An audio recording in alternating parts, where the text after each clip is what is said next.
초고층 아파트를 사가지고 나중에 손자가 받았을 때 어떤 생각하냐면은 뭐야 이거 한 달에 몇 천만 원 관리비 들어가? 그리고 집값은 형편없어? 우리 할아버지가 쓰레기를 물려줬네? 서동기 박사님이신데요.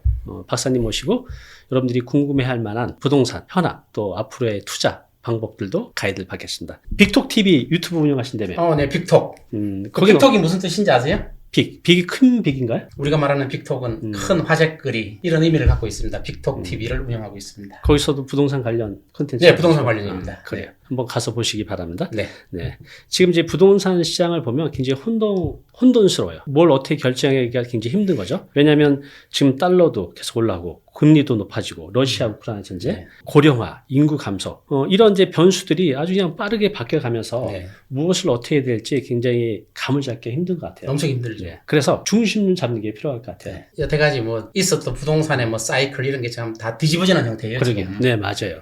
우리나라가 또 그동안에 개발도상국이었었고 또 이례적으로 없던 일들이 막 생겼잖아요. 코로나 뭐 맞아요. 고금리, 고환율 이런 것들이 막 생겼잖아요. 그래서 이례적으로 그런 것들이 생겼는데 부동산 시장을 예측하라 그러면 예측이라는 게 예측이 100% 맞으면 예측이 아니죠. 그렇죠. 네. 그 예측이 아니죠. 바로 현재가 되는 거죠. 미래가 아닌 거죠. 그래서 예측이라는 게 100% 맞을 수는 없고 현재 나타나는 상황 또 과거의 상황을 반추해 보면은 시장이 어떻게 변할 것이다. 이걸 우리가 알 수가 있어요. 과거에 우리가 이제 사이클이 있잖아요. 부동산 사이클. 올라갔다 내려왔다 하는 그 사이클이 있는데 1960년대부터 뭐 사이클이 계속 한 7번인가 8번 사이클이 반복되어 왔어요. 그래서 옛날에는 뭐 가격이 올랐다 내려왔다 하면서 용처럼 계속 올라갔어요. 올랐다 이게 사이클이거든요. 계속 올라가요. 끝없어요. 그런데 지금은 멈췄어요. 그래서 과거에는 아무리 비싸다고 해도 그때 사면 나중에는 최악값이에요. 그러니까 무조건 사면 됐어요, 그때는. 그렇죠. 그러니까 투자하기가 굉장히 편했죠. 아무나 투자할 수 있죠. 그러니까 사면 되니까. 사이클은 있었지만 결국 우상향으로 결국은 올라갔다. 우상향으로 계속 갔죠. 근데 이게 멈췄다는 거예요? 멈췄어요. 그래요? 왜 멈췄냐? 개발이 멈췄어요. 우리나라 모든 개발이 멈췄어요. 재건축도 사실상 멈췄어요. 개발이 멈춰버렸거든요. 그래서 앞으로도 사이클이 있긴 있는데 과거처럼 진폭이 크지 않고 아주 가벼운 진폭으로 해서 올라갔다 내려왔다 하면서 우상향하는 게 아니에요. 이제는 평지로 왔다 갔다 하는 거예요. 그러니까 평지로 이렇게 쌀 때 사야 되는 거예요. 옛날에는 비쌀 때 사도 한 두 배 남아요. 몇 년 전에는 두세 배 남잖아요. 근데 지금은 비쌀 때 샀다가는 망할 수도 있는 거예요. 그렇군요. 그럼 서울 지금 집값이 아직은 더 쌀 때를 더 기다릴 수 있어야 될까요? 쌀 때도 기다릴 수 있죠. 그래요.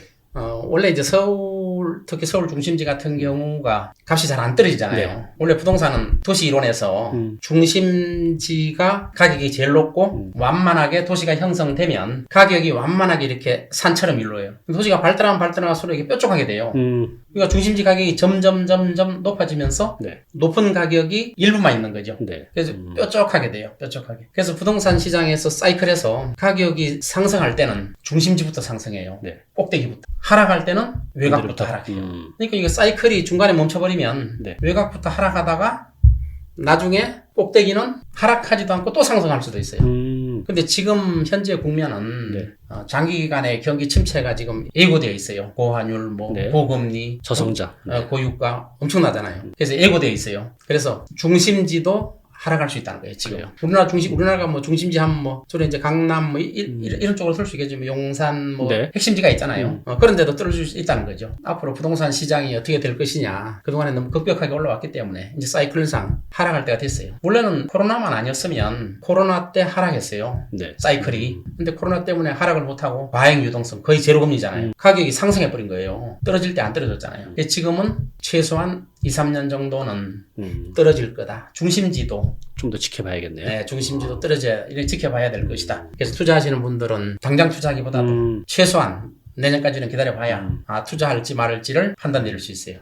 재건축 시장 좀 여쭤볼게요. 재건축은 우리나라 투자 시장에서 가장 핫한 곳이었고 또 가장 많은 투자자들이 선호했던 상품이었는데 요즘 이렇게 뉴스 보면 재건축 시장이 예전 같지 않아요. 이미 진행되는 것도 중간에 멈춘 것도 많고 또 진행하려는 것들도 조합원들은 원하지만 시공사가 붙지 않는 것도 많고 이게 이제 단순히 이게 짧은 시기에 봤을 때 단순한 요 짧은 시기 현상인지 아니면 이게 상당 부분 지속될지 앞으로 재건축 시장은 투자 전망이 어때요?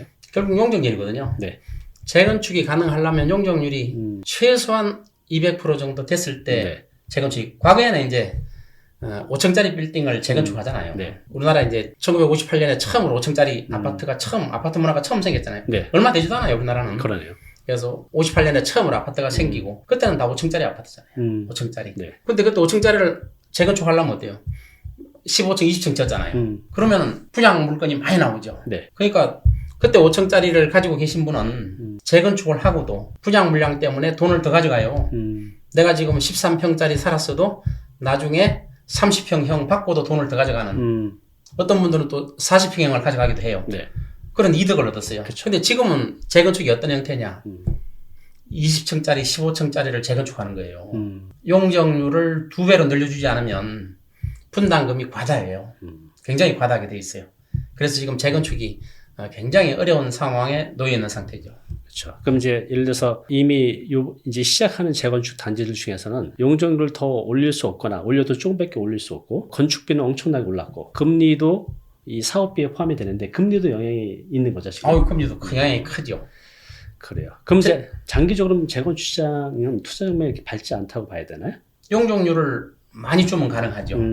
지금 뭐 서울시에서 용적률을 대폭 풀어주잖아요. 네. 성수 지역, 뚝섬 지역. 네네, 그렇죠. 용적률을 대폭 풀어주잖아요. 대폭 풀어주면 재건축할 가치는 생겨요. 그렇군요. 근데 용적률을 안 해주면 재건축 한다는 거는 자기 돈 다 들여서 네. 부수는 비용, 신축하는 비용 자기 돈 다 내야 돼요. 그러니까 돈이 굉장히 많이 들어요. 경우에 따라서는 자기 집값만큼 재건축 비용이 들어요. 용적률 안 올려줬을 때. 근데 지금은 용적률을 많이 완화해 주잖아요. 공급을 증가시키기 위해서. 용적률을 많이 완화했는데도 불구하고 지금 재건축이 안 되는 이유가 일단 기간이 너무 길어요. 뭐 15년, 20년. 지금 서울시는 어떤 아파트는 28년 동안 재건축 추진하고 있어요, 지금. 그리고 뭐 될지 안 될지도 몰라요, 지금. 그래서 예전에는 이제 재건축하면 헌집 줄게 새집 다오. 근데 새 집도 막 두 채씩 주고 그랬거든요. 두 채 줄 수도 있죠. 근데 지금은 헌집 주고 새 집을 받으려면 내 돈을 더 많이 넣어야 되는 거네요. 내 돈 더 많이 들어가죠. 지금은 두꺼비한테 백날 이야기해봐야. 그렇군요. 주지도 않아요, 이제. 그럼 이제 지금 아까 이제 초고층 아파트들이 이제 일부 지역에서 또 승인을 받아서 진행된 것도 있고, 지어진 것도 많이 있죠. 네. 그래서 이런 초고층 아파트가 지역에 이제 랜드마크가 돼서 관심도 많고 또 젊은 분들도 많이 관심 갖고 또 분양을 받아요. 이런 이제 초고층 아파트들은 이미 용적률도 완화받아서 풀로 지어진 건데. 네, 풀로 지었죠. 이게 이제 나중에 20년, 30년, 40년이 됐을 때 그게 어떻게 될까 참 궁금한데 이런 초고층 아파트의 미래 어떻게 바라보시나요? 이제 초고층 아파트는 50층 이상을 초고층 아파트라고 보통 부르거든요. 네. 50층 이상을. 네. 이제 우리나라 초고층 아파트가 있긴 있는데 아직은 적어요. 근데 이제 앞으로 20층, 30층짜리 재건축하면 이제 초고층 아파트를 지을 거 아니에요. 네. 용적률이 늘어나면 네. 초고층 아파트를 지을 거예요. 과거에 아파트를 질 때는 너무 날림으로 지었다고 그러면 좀 하여튼 뭐 잘 못 졌어요. 네. 제가 이제 과거에 그 분당에 신도시 할 때 네. 제가 이제 감정평가를 한 적이 있어요. 신도시 할 때 예. 하셨어요? 그때 제가 29살인가 30살인가 뭐 정확히 기억 안 나지만 그때 500만 평 전부 다 논밭. 그 역사를 보셨네요, 거기서? 예, 봤죠. 분당, 삼본, 일손, 평촌 네. 4개 신도시 감정평가에 참여를 했기 때문에 네. 분당이 황량했죠. 전부 논밭, 임야는 완만한 산이었죠. 네. 그때 뭐 감정평가 금액이 10만 원 안팎이었죠. 10만 원 평당. 그렇게 될 수밖에 없는 게 그때 규제 지역이었어요. 네. 건축행위를 전혀 못하는 완전 규제 지역이었어요. 그래요? 그래서 그걸 갖다가 정부가 사가지고 강제 수용했죠. 그러니까 주민들이 반발이 심하죠. 집도 못 짓게 해놓고 정부가 사가지고 아파트를 짓는단 말이에요. 고층으로. 그러다 보니까 반발이 심했어요. 그래서 그때 봤을 때 나도 저기 분양 한번 받아야 되겠다. 이런 생각을 했어요. 네. 분양 한번 받아야 되겠다 했는데 그래서 분양 신청을 했었어요. 또 그래요? 나중에 다 끝나고 네. 이렇게 좋은 데가 어딨냐. 이제 시범 아파트가 그때 100대 1이 넘었는데 당연히 떨어졌죠. 평당 300만 원 좀 안 됐을 거예요. 100대 1인. 그 다음에 또, 나는 분당에 꼭 살겠다. 네. 또 분양 신청했는데 또 떨어졌어요. 6번 떨어졌어요. 어떤 데는 3대 1인데 떨어졌어요. 3대 1인데. 그래서 나는 분당하고 인연이 없구나. 그래서 이제 서울에다 집을 샀죠. 네. 뭐 결과적으로는 잘 됐는지 몰라도 하여튼 분당이라는 데 그렇게 좋았는데 문제는 뭐냐면은 나는 이 분당에 집을 지면은 엄청 튼튼히 질 줄 알았어요. 근데 지금 보니까 30년 지나니까 재건축을 해? 20층짜리 재건축을 해? 이건 도저히 이해가 안 된다. 그러면 그때 잘못 지었다는 소리야? 건축은 아파트가 다 문지면 100년 넘게 살아야 돼요. 그렇죠. 근데 지금 뭐 농물 나온다 그러지 뭐 수도관 배관 고장 그러면 30년짜리 집을 지었단 말이야 그동안에? 내가 여기 안 들어가게 살기 잘했다. 이런 생각이 지금 드는 거예요. 너무하잖아요. 어떻게 100년 가는 집을 지어야지 30년 가는 집을 짓냐 이거예요. 지금 재건축한다고 그러잖아요. 신도시. 그런 데가 지금 20층, 25층짜리잖아요. 네. 재건축 하려면 뭐 50층, 60층 질 수 있잖아요. 자, 50층, 60층 많이 지었다. 네. 튼튼하게 100년 가는 집을 지어야 되는데 또 3, 40년 후에 재건축한다는 가정을 해서 지어버리면 나중에 초고층 아파트가 어떻게 되겠어요? 그때는 용적률 더 이상 못 줘요. 그렇죠. 60층짜리 재건축하려면 200층 지어야죠. 나중에 자다 보면 구름이 쫙 깔려 있어요. 그러겠네. 네, 구름 구경하는 손오공도 아니고. 그래서 그때는 재건축이 어렵다. 사실상 어려운 거예요. 용적률을 더 이상 올려줄 수가 없잖아요. 가격은 점점 떨어지게 될까요? 그런 것들은? 떨어지는 게 아니라 설렁화되죠. 슬럼아예. 이제 초고층 아파트가 서울 시내 핵심지인 지역에 소수만 있으면 괜찮아요. 네. 감당 능력이 있느냐 없느냐가 이제 따지는 거거든요. 감당 능력이 있으면 괜찮아요. 초고층 아파트는 건축비도 엄청 많이 들어요. 일반 건축비보다 두세 배 더 들고 그렇죠. 관리비도 어마어마하게 들어요. 그 맨하탄에 90층짜리 아파트가 있거든요. 네. 80몇 층짜리. 그 관리비가 재산세 포함해서 한 달에 우리나라 돈으로 1억 원에서 2억 원 정도 내요. 그래요. 관리비를. 1,000만 원에도 지금 헛걸린데 1억이니까 그냥 상상이 거기는 싼 거는 뭐 한 3, 400억짜리도 있지만 아파트예요. 음. 콘도라고 그러죠. 미국에서는 콘도. 3, 400억짜리도 있고 비싼 거는 1,000억이 넘는 아파트도 있어요. 펜트하우스. 네. 거기에 이제 중개인들은 누가 이거 집을 사러 올 때, 그 맨하탄에 집을 사러 올 때 그런다고 그래요. 한 재산이 500억 정도 있는 사람이 사러 오면 주민들이 물 흐려진다고 들어오면은 왜 들어오면 어떤 문제가 생기냐면은 그분들 이야기예요. 내 이야기가 아니고 재산이 500억 분이 안 되는 사람이 들어와 살다가 나중에 수선한다고 돈 집집마다 뭐 몇십억씩 내라. 또 대수선 엘리베이터 수선한다. 또 리모델 한다. 그러면 뭐 100억 200억 들어갈 수 있거든요. 또 재건축할 때도 들어갈 수 있어요. 그러면 그 사람들 거기는 이제 조 단위 이상 되는 분들이 많이 있어요. 그래서 그런 분들이 반대할 거 아니에요. 뭐야 내 재산이 500분이 안 되는데 뭐 1, 200억 올래? 이럴 거 아니에요. 반대하면 재건축 못 하는 거예요. 그래서 그런 분들이 들어오면 물이 흐려진다고 그래서 그 아마 중개인한테 제가 들었어요, 이야기를. 그래 좀 꺼려 한다고 그래요. 물론 이거는 극단적인 경우죠. 우리나라도 이제 초고층 아파트가 세워지면 그 정도는 아니겠죠. 아니지만 감당 능력이 없잖아요. 네. 이제 나중에 점점 시간이 지날수록 수선 유지비가 굉장히 많이 들어요. 뭐 한 달에 처음에는 100만 원, 200만 원 들어가다가 이제 1000만 원, 2000만 원 들어가겠죠. 리모델을 하면 1, 20억 들어가겠죠. 그러면 그 안에 사는 사람들이 감당력이 없으면 반대해요. 리모델을 반대해요. 재건축은 아예 불가능하고 반대하면 어떻게 돼요? 거기 살고 있던 소득 수준이 높은 사람들은 떠나요. 그러면 어떤 사람들이 들어와요?